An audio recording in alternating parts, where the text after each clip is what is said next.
I'm Rachel, I'm Julia. where we live in faith every day. This is life. Welcome to life. Hey guys.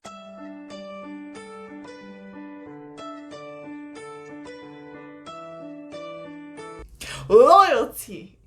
Commitment. Loyalty. Loyalty. Lukewarm. I don't like the Hot or cold. I don't like the word lukewarm. It's so like it sounds gross. Do you guys like lukewarm water? I hate drinking lukewarm water. Okay, stretch your muscles. Okay, I don't like lukewarm water. I don't like drinking it. I don't like washing in lukewarm water.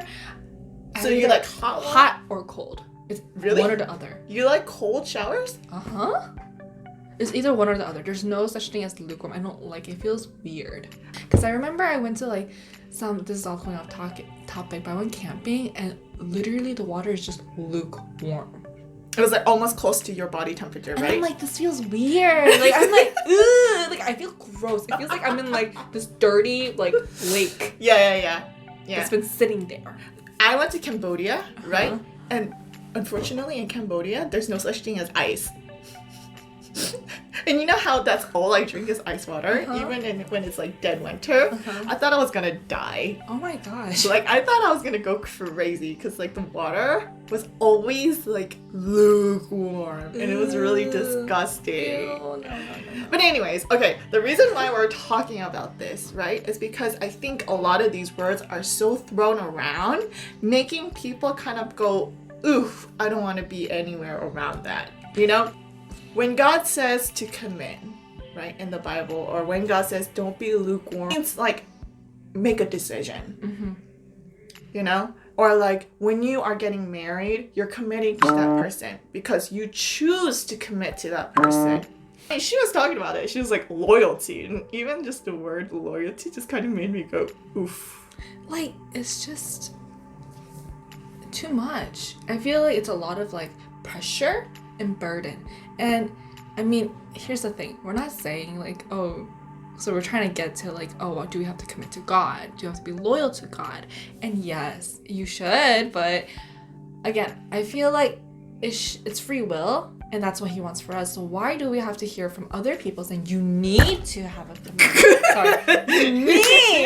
You should. And she's going to talk about this in her other video. But it's, why do I have to hear that from other people when even God is like, it's your choice. It's your free will. It's between you and God. It's not between you, God, and like another person going, hey, like you need to do this and this. No, it's you and God. And I think the other thing too is if you've noticed people who are like, oh, I should do it because the Bible tells me to do it, or I should do it because that's what I'm supposed to do, or I should because, you know, the pastors and all of them say that that's what you're supposed to do. If you notice, like their behaviors are lukewarm. Even in science, right? There's no such thing as absolute cold. There's no such thing as absence of heat. There's always some sort of heat. And it's the same thing with heat, right? There's no such thing as, oh, this is the highest temperature that you can ever get. I think it's the same thing. I think what God is just trying to say is go one way or the other.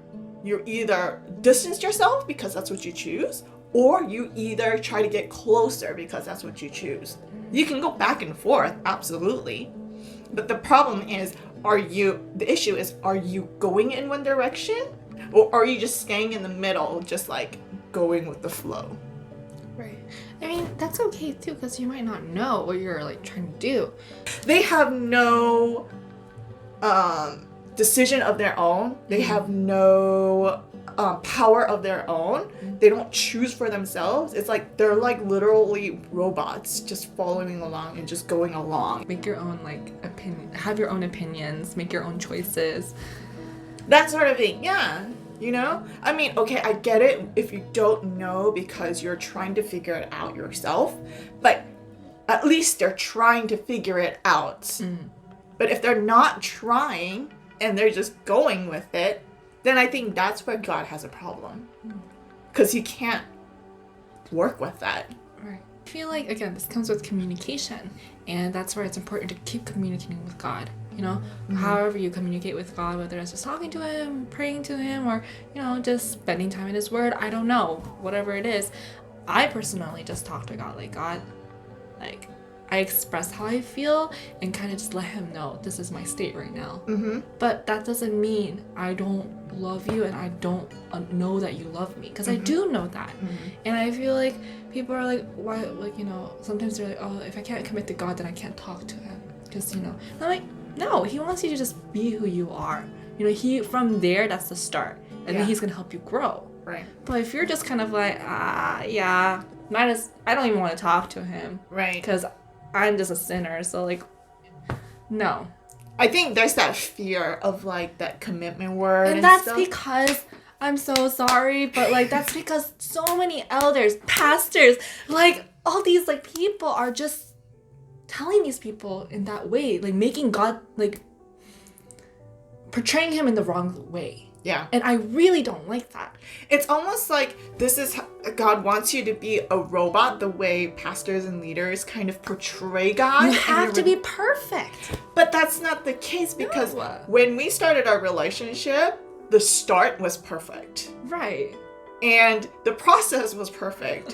When we do tits for tats and we argue, that's still part of the process, and even that is perfect because it draws us closer to each other. Yeah. And it's just all part of the process.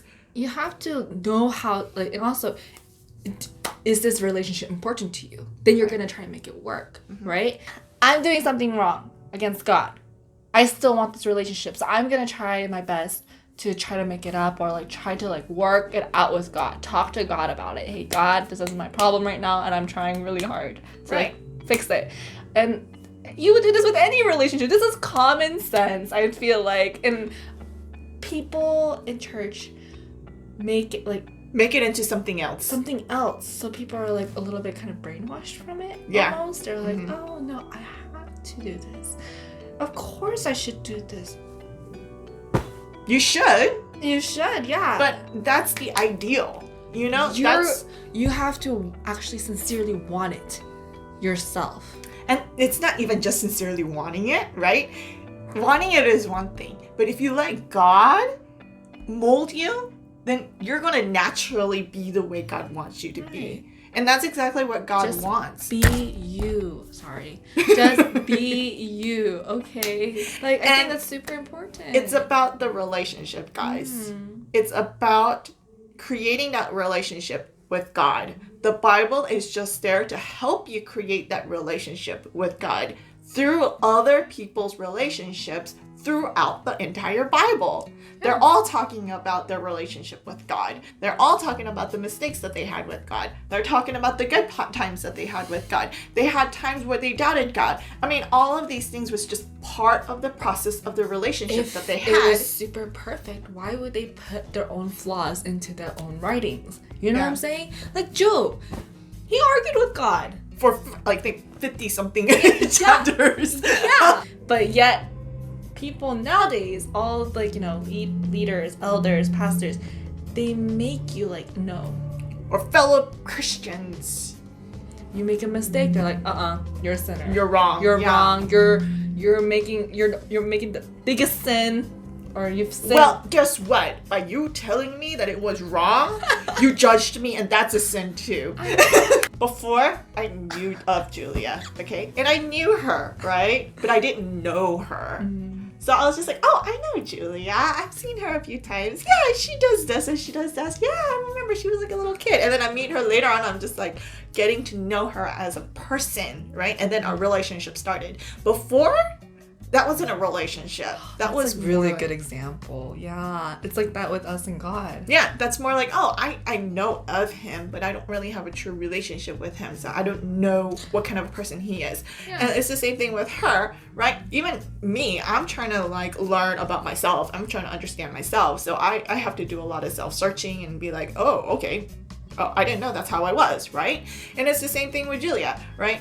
It's like every single day that I talk to her, I learn something new. Or we have some kinks to work out, right? But that's just part of the relationship. That's part of the process. And that's exactly what you need to do with God. Yeah. Just to wrap all of this up, guys, is that these words have these negative connotations because of how the church and how the church community and the church culture has created this negative culture, right? And so that's kind of like what we wanted to do, is break that down just a little bit so that you guys understand that that loyalty and that commitment only comes after you know that you can trust God. You decide to make that decision. I decided to trust Julia, right? It's not like all of a sudden, oh, Julia, hi, I'm going to trust you. I'm going to commit to you. It happened with a process. It happened with our relationship. It built. If you like this video, be sure you give us a thumbs up. If you haven't subscribed to us already, hit that subscribe button. And if you would like to be notified for videos like this, hit the bell. Until next time, bye guys. Because you choose to commit to that person. And it's like right above the mic, on the mic too, because we're Sorry. They're probably like, did she just fart? No, I didn't.